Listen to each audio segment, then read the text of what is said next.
जरा तसव्वुर करें आपके आसपास उड़ने वाली एक शहद की मक्खी। एक शहद की मक्खी ही नहीं बल्कि एक जासूस हो। है ना हैरानकुन बात? जी हाँ, बिल्कुल। चाइना ने टेक्नोलॉजी की दुनिया में वो कर दिखाया जिसके बारे में किसी ने कभी सोचा भी ना था। ये शहद की मक्खी एक जासूस के तौर पर कैसे काम करेगी, आइए आपको तफसील से बताते हैं।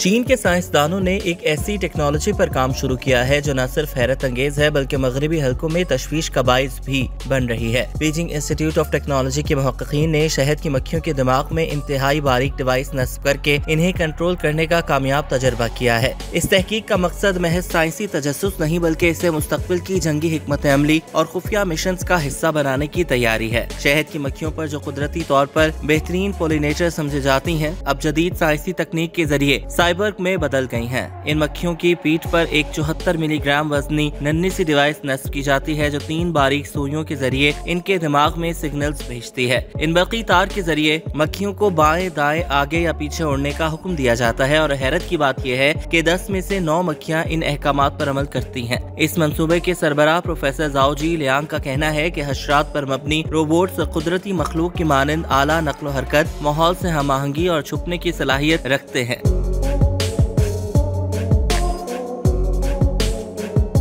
यही खूबियां इन्हें शहरी जंग, दहशतगर्दी के खिलाफ कार्रवाई, मनुष्यात के खिलाफ ऑपरेशन और आफात से निपटने जैसे हसास मिशनों के लिए बेहद मौजू बनाती हैं। इस तहकीक का एक अहम पहलू डिवाइस की साख्त है। ये डिवाइस जो दुनिया की सबसे हल्की ब्रेन कंट्रोलर कही जा सकती है, पॉलीमर फिल्म पर बनाई गई जो निहायत बारीक और हल्की है। हत्ता कि ये डिवाइस सिर्फ शहद की मक्खी के पर की मोटाई जितनी है। इसके अंदर चिप्स, इंफ्रारेड रिमोट और दीगर पुर्जे शामिल हैं, लेकिन इसका वजन इतना कम रखा गया है कि शहद की मक्खी आसानी से इसे उठा सकती है। ये ख्याल सिंगापुर में तैयार करदा इसी नौयत की एक डिवाइस से लिया गया था जो भंवरों और लाल बेगों को कंट्रोल करती थी, मगर वो तकरीबन 3 गुना वजनी थी। चीनी साइंसदानों ने इस वजन को कम करके इस मंसूबे को ज्यादा काबिल अमल बनाया है। ताहम कुछ चैलेंजेस अब भी दरपेश हैं। सबसे बड़ा मसला बैटरी का है। मौजूदा बैटरीज की जिंदगी महदूद है और बड़ी बैटरियां मक्खी के लिए बहुत भारी हो जाती हैं।